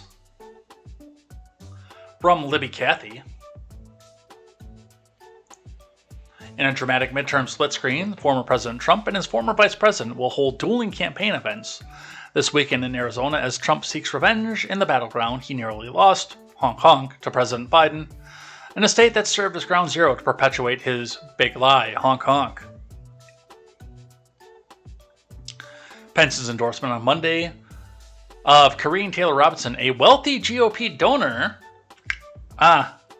think we figured this back out, and a former member of the Arizona Board of Regents, over Kari Lake, a former Fox 10 Phoenix anchor whom Trump endorsed last fall, marks the latest break between the two leaders, both of whom with 2024 aspirations, who were close to the entirety of the administration until Pence wouldn't submit to Trump's pressure campaign. Oh my God, the editorial in this.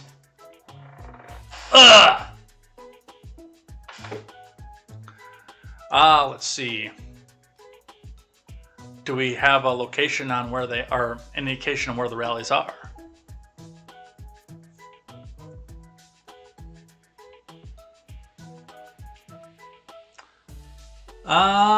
As of last Friday, 253,000 ballots have been returned early in the state, and about 26,500 more votes in the Democrat primary than the Republican, according to Uplift data, which pulls reporting from Arizona Democrat Party voter file and Arizona County recorders.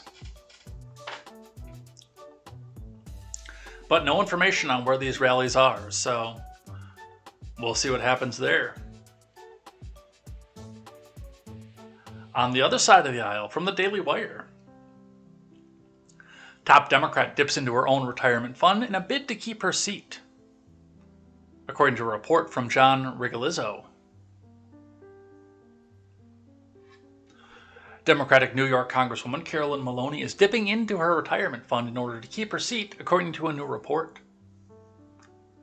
The New York Times, a former newspaper, reported on Monday that the 76-year-old Maloney, who has been in Congress since '92, personally loaned her campaign some $900,000, citing campaign filings released on Friday when combined with the $600,000 in outside donations her campaign received in the second quarter of the year, and money still unspent. Maloney currently sports a war chest of $1.5 million, with just a few weeks left before the hotly contested August 23rd primary. A spokeswoman for Maloney confirmed to the New York Times that the funds had come out of her House retirement account. Maloney also confirmed the report. There was never a doubt that I would continue to fight for the people in my district, she told the paper. Thus, I decided to use some of my retirement savings to invest in the campaign.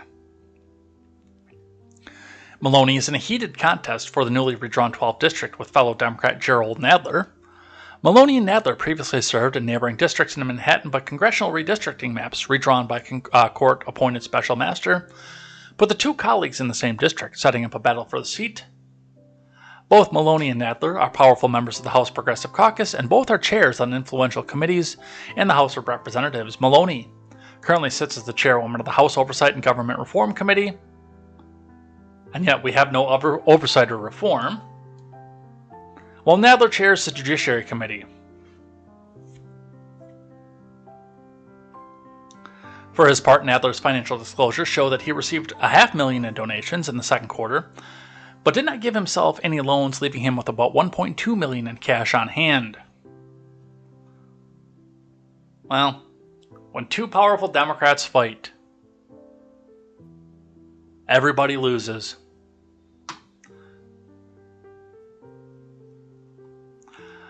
From NBC, Moms for Liberty's conservative activists are planning their next move, taking over school boards. Good. Good. Get the dross out of there. Keep them away from our kids, too. From Tyler Kincaid. 18 months after a pair of former school board members in Florida founded Moms for Liberty, the group's first national gathering drew 500 people, including major Republican figures, to a waterfront hotel here, demonstrating the growing political influence of these local conservative activists. The organization's rapid ascension, its leaders say it's nearly 100,000 members across 195 chapters in 37 states, has been driven by the appeal of its core issues among conservatives, including battling mask mandates in schools, banning library books that address sexuality and gender identity, and curtailing lessons on racial inequity and discrimination. Its founders say, not inequality, inequity. The conference at Tampa was a moment for members to meet like-minded parents, reflect on their success in shaping the national debate around school curricula and policies, and learn how to spread their messages further. They strategized on what they want to do next, elect their own candidates to school boards, pass state legislation, and diminish the influence of the teachers' union. Good. Get more involved. Many of these seats went unchallenged for years. And I would be saying the same thing, by the way, if these were Republican seats that also went unchallenged. But Democrats will never let a seat go unchallenged if it's Republican. They have to come out and get their Act Blue money and go back out and say, we will unseat this person.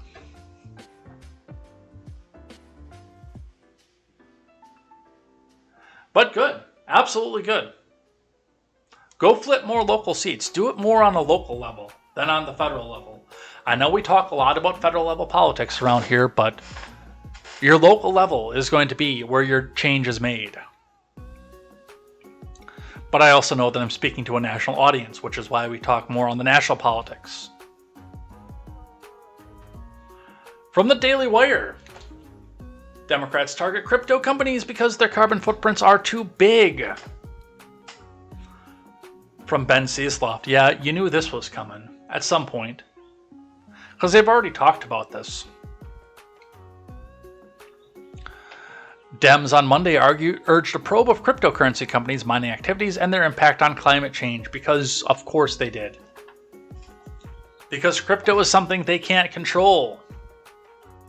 Honk honk. I mean, of course they can control it. They just want to have the image that they can't control it.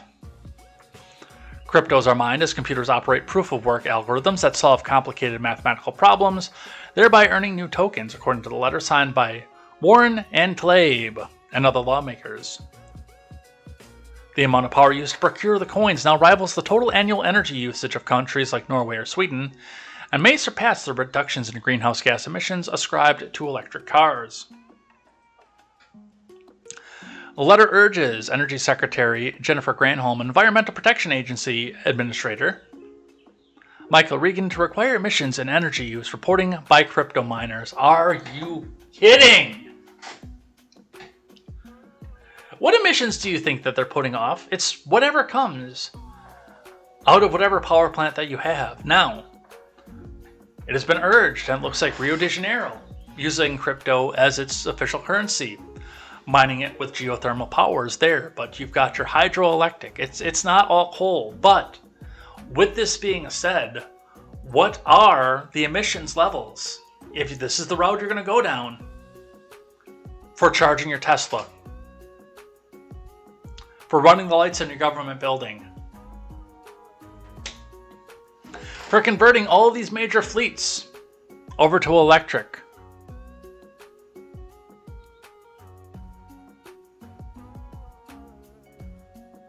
Are you kidding? I can't believe the direction we're going in this country.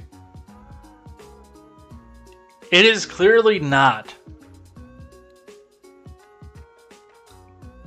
about trying to help the little person. It's trying to make sure the little person stays the little person and has no upward mobility of any sort whatsoever, and staying on that government teat forever. Are you kidding me? Alright, just a couple more.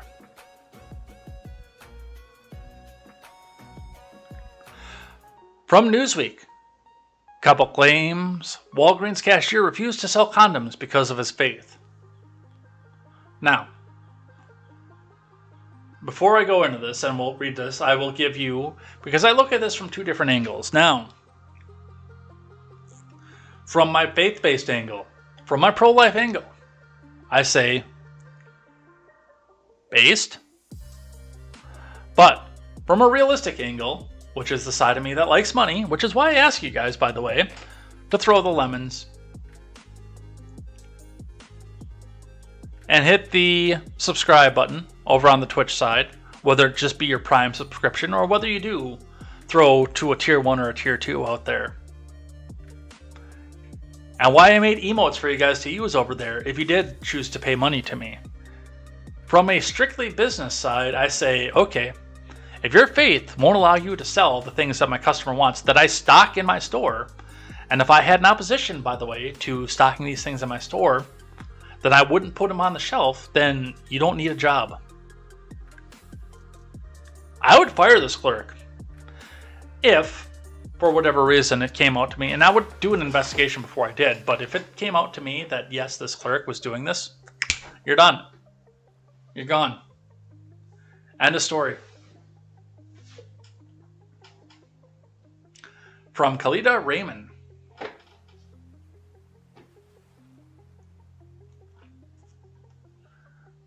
By the way, I know where this happened. I have been all over this state. I've only ever been to Hayward once when I was pretty young, but I have been there before.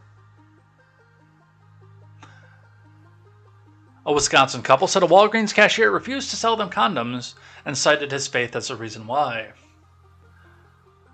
Nate Pence said he and his partner Jess Pence had stopped at the store along State Road 27 in Hayward. It's his girlfriend, not his partner.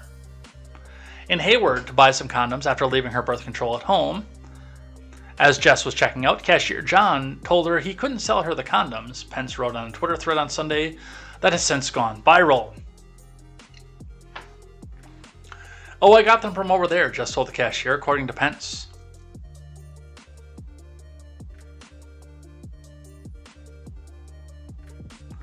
Nate Pence says, Jess, it's none of your business.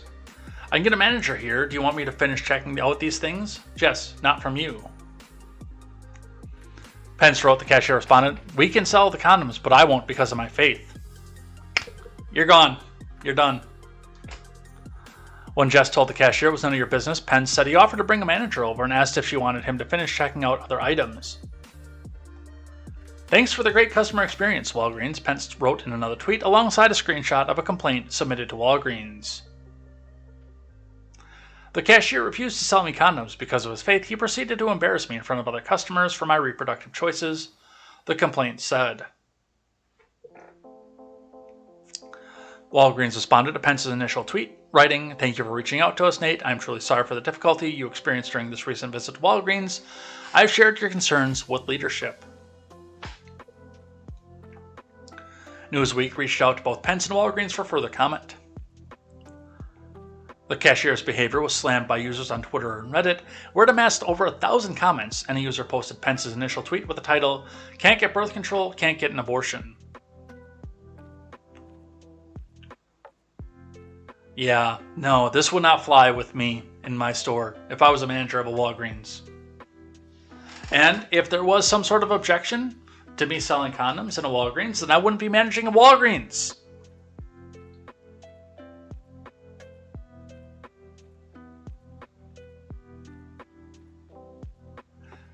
Although people are trying to boycott Walgreens, and I do support that. I don't like Walgreens. But it's not because of this. This is just stupid.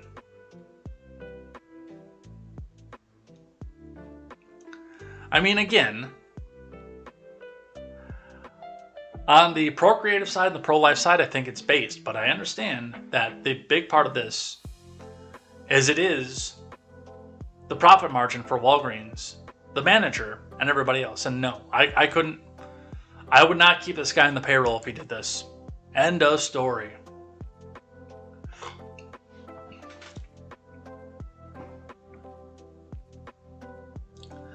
All right, couple more. From ABC, millions in jewels stolen from an armored truck in California. Coming to ABC via the Associated Press. Millions of dollars worth of gems and jewelry were stolen in an armored truck robbery last week in Southern California, authorities said on Sunday. The Brinks truck was robbed in the early morning on July 11th near Los Angeles, said Dana Callahan, a spokeswoman for the security company.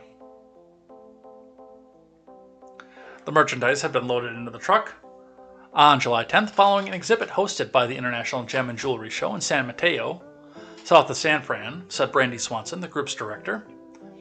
It was going to an event in the Pasadena Convention Center just northeast of LA, she said. Swanson said between 25 and 30 bags were taken, containing an unknown number of individual pieces. She said 18 victims were reporting more than $100 million in losses. Callahan said it was less than $10 million. Yeah, but they're going to report higher for their insurance companies because they'll actually get more money off of it. According to the information the customers provided to us before they shipped their items, the total value of the missing items is less than $10 million.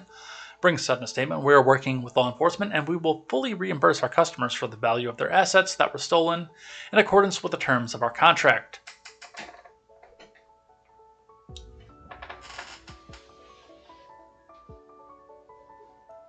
So I guess the big question is do you think that, you know, the threshold for what you're allowed to steal is going to get raised at all, or?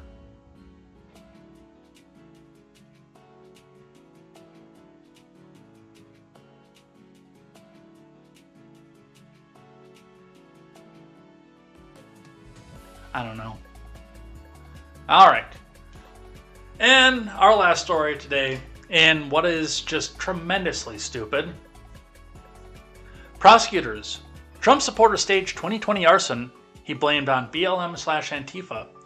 Defrauded insurance company, collected thousands in donations. I will call this out from all sides. And if the Blaze is reporting this, which goes completely against their agenda, that means that it's already gone through the court, and they've already proven beyond a reasonable doubt that it's true. Because this doesn't fit with their agenda, and they wouldn't be reporting on it if it wasn't. From Dave Urbanski.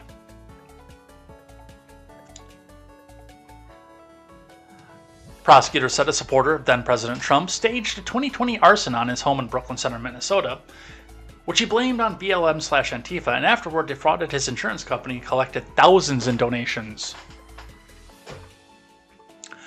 Denis Vladimirovich Mola was charged with 2 counts of wire fraud last Tuesday in U.S. District Court, the Star Tribune reported, citing court documents. The paper, citing the charges, says Mola falsely reported someone lit his camper on fire because it was flying a Trump 2020 flag, and that 3 people were near his home when he heard an explosion as his garage door was vandalized with Biden 2020, BLM, and an Antifa symbol. The Star Tribune added that the first responders put out the fire, which burned down the detached garage, destroying 3 vehicles and caused minor damage to the home shortly before 4 a.m. September 23, 2020. Crews also helped the family save 3 dogs and 4 puppies from the home, the paper said, citing prior police statements. The paper said Mola and his wife Deanna previously told the Star Tribune they were asleep in their house, along with their 2-year-old son and 5-month-old daughter when the fire erupted. In reality, as Mola well knew, Mola started his own property on fire. Mola spray painted the graffiti on his own property, and there were no unknown males near his homes, charging documents said, according to the Star Tribune. I would like to see how they proved that. I'm not discounting this, by the way, but I'd like to see what they used as evidence for that. Mola later claimed more than $300,000 in damages and received about $61,000 from his insurance company. Prosecutors told the paper, adding that Mola deposited more than $17,000 from his patrons for the Mola's GoFundMe account into his personal bank account. When his insurance denied some of the claims, Mola submitted complaints that the company was defrauding him, the Star Tribune reported, adding that he threatened to report it to the Department of Commerce and the Attorney General. Mola was released from custody without bail and promised to appear in court, the paper said, citing the court documents. The Star Tribune said a call to Mola's lawyer was not returned by the deadline.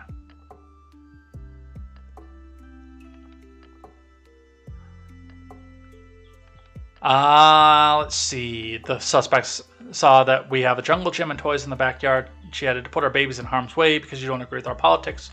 Just don't put our kids in danger. My son smells like smoke. Let's see if they have anything on the reporting as to why and how they determined that he did this himself. I'm curious. The Twin Cities fire chief feels justice has been served after a man who claimed vandals started a fire at his home was charged with igniting it himself. The fire happened in the home off of Morgan Avenue in Brooklyn Center in 2020. Homeowner Dennis Mola told investigators that he was targeted because he had a Trump flag on display. New at 10, our Jeff Wagner caught up with neighbors who are disappointed at the development. After flames erupted in his driveway and graffiti was sprayed across his garage nearly 2 years ago, homeowner Dennis Mola spoke to WCCO with worry in his voice. And the first thing for me was my kids, my wife.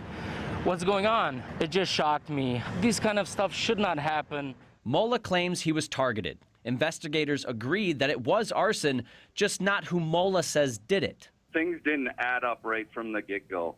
Speaking to us over the phone, Brooklyn Center Fire Chief Todd Berg wasn't happy to learn that Mola is who federal investigators say intentionally started the fire and did the vandalism. 16 firefighters responded to the call. You're putting all my staff at risk, as well as other people. Neighbor Lisa Santamaria remembers struggling to sleep that night. I didn't want our house to catch on fire. Because you were right next door. Yes. Being accused of starting the fire is one thing, but another aspect that has neighbors upset is that Mola raised money through donations on GoFundMe, more than $17,000 from the community. Court documents also show Mola submitted $300,000 worth of insurance claims for the damage on his property and received $61,000. I couldn't believe that he lied to the police. In Brooklyn Center, Jeff Wagner. Setting a fire is not a good thing, and we're going to catch you. WCCO 4 News. Mola no longer lives at that Brooklyn Center home. He is charged with 2 counts of wire fraud. So again, I'm not sure what the determination was as to why he was the one that started this, but the fact that, yeah, he's out there, he's taking donations. I'm not going to come out and say that this is a bad thing, because I don't know. I don't know if they caught him on camera. They don't seem to say how it is that they came out and said that he was the one that did it. But if he did, then don't do that. That's bad. Don't do that. Don't defraud people. All right. It is 20 after 9. We are out of stuff, but the last thing that we always do on Tuesday is check in with the Twitter trending and see what is trending on Twitter, what they think that we should be talking about, because, of course, they manipulate their algorithms. So let's go and see what is trending today on Twitter. We do skip the Tuesday motivation and Tuesday vibes because a lot of the times they do take over large swaths of the trending. So let's see what we have going on today. The number one trend today on Twitter is Venmo me. That is right. You get $1 for every wedding you have to go to. Drop your Venmo handle and follow us for a chance to win even more. Million says, count us in. We're sending $50 to one person who follows millions and retweets with their Venmo or M. Yeah, if it sounds too good to be true, it's usually too good to be true. And free money just for coming out and putting your Venmo handle on Twitter? No thank you. Sorry. Not gonna happen. I don't even have Venmo. I have PayPal.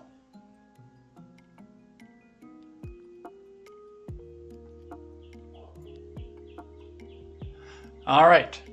Number 2 is Tuesday Motivation. We will skip that. Number 3, Daisy. From a Nintendo Direct, Daisy and Shy Guy take on the field in the first Mario Strikers Battle League update launching on July 21st. We're going to play this. But I might have to cut this for copyright in the replay. We'll see if they block it or not.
So apparently there is a new Mario Soccer game coming out here.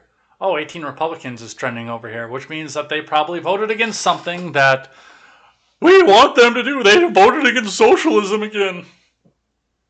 Most likely. Unfortunately, I probably won't be playing this one because I haven't bought a new console since the PS2. I haven't bought a new console in 20 years. I bought a used one, a couple generations old, but I haven't bought a new one in 20 years. All right. The next one. Actually, we've got to come back up here. Nike sneakers is now our number 2 trend. Dropping 721 via Nike sneakers. Travis Scott and Air Jordan. One Low OG Reverse Mocha. So Nike is making a new set of skateboard shoes that I will not be buying. That's right. I have no love or interest in Nike at all. I liked the pair that I have, and I still have them. They are falling apart as we speak. Every time I go to the gym, they get worse. But they were already bought and paid for before Colin Kaepernick made his idiotic campaign. So, while I enjoyed them while they were new, I will not be spending money in this company ever again. But if you would like to have a pair of skateboard shoes endorsed by a rapper, Nike sneakers are coming.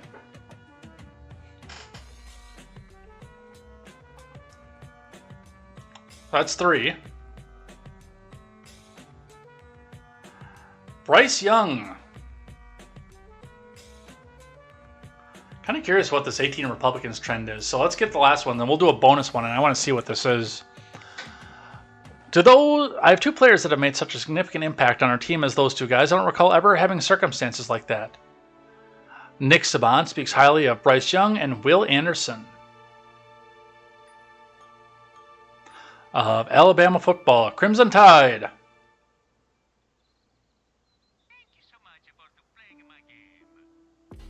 Bryce Young checking out his exhibit at the College Football Hall of Fame. So is this kid still current? Is that what's going on here? And that he's going out to step out in the pros? Or what are we seeing here? Help me out. I don't watch enough college ball to see. I mean, if he's good, I hope he does well in the league, but, you know, I still can't give... I can't give the league my money. I really can't.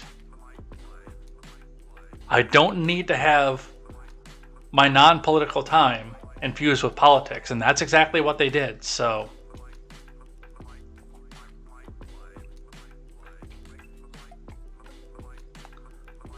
Alright, and the last one is Jackie Robinson. But we'll do the bonus one as well. Join us in honoring our founder, Rachel Robinson, an iconic American hero whose pioneering story of resilience and compassion will inspire generations to come. For a glimpse of her exemplary life and photos, click the link below. Jackie Robinson's legacy looms over the All-Star Game in LA. His widow, Rachel, turns 100 on the same day. Oh, wow. And Nike is putting out a low Jackie Robinson shoe as well.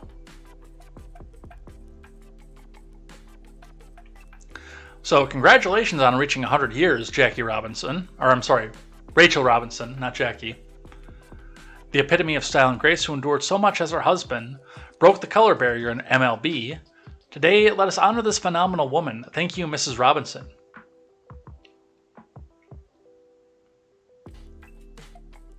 I'm going to say it. I'm going to say it. I know I'm going to say it.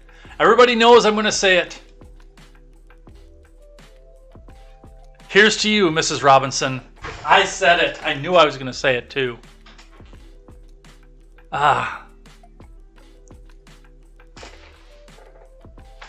Jesus loves you more than you will know.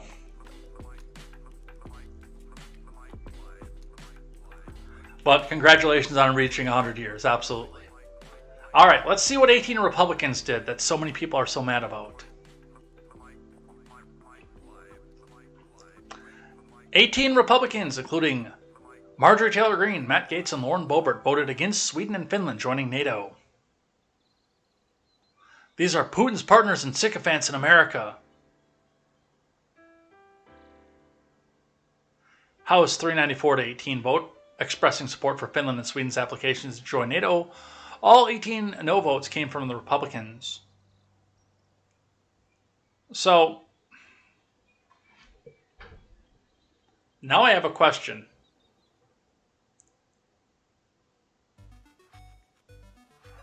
Why does Congress get a say in who joins NATO?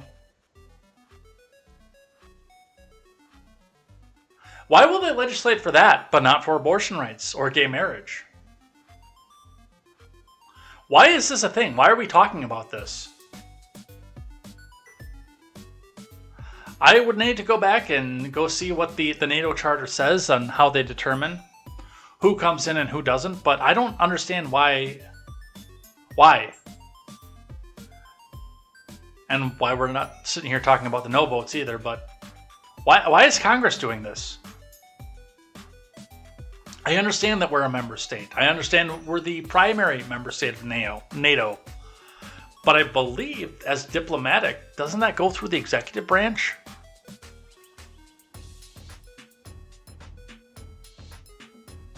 I don't know. The foreign policy side is confusing to me. That's why I could never be president. Especially the rules involving NATO and foreign policy. So I don't know why this is a thing, other than the fact that everybody gets to go back and say, boo Matt Gaetz, boo Lauren Boebert, boo Marjorie Taylor Greene, which I'm sure they didn't need this on their fire. They could have found something else to do. They could have made something up, as they often do.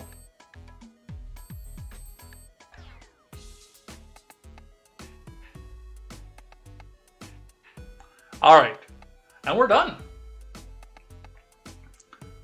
We got through everything, and it's only 9:30.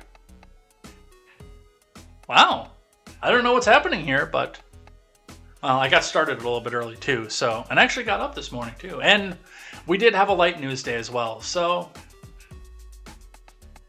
that's incredible. It's a good feeling. I'd play the Violent Femmes song, except for the fact that, you know, copyright.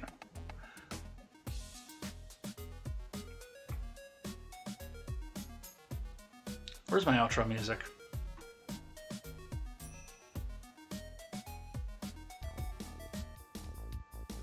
All right, so with that, we're out of here. We're done. We have no more news to cover here, and we'll be back here tomorrow with more contemporary, more news, and more headlines. So come back and join us for that. It's going to be a great time as well. If you are just lurking, get those last-minute messages in so I can say thank you. The notebook is actually all the way over there right now. But get those last-minute messages in so I can say thank you at the end of the week. Always look forward to seeing you guys here. I do see more and more numbers coming in.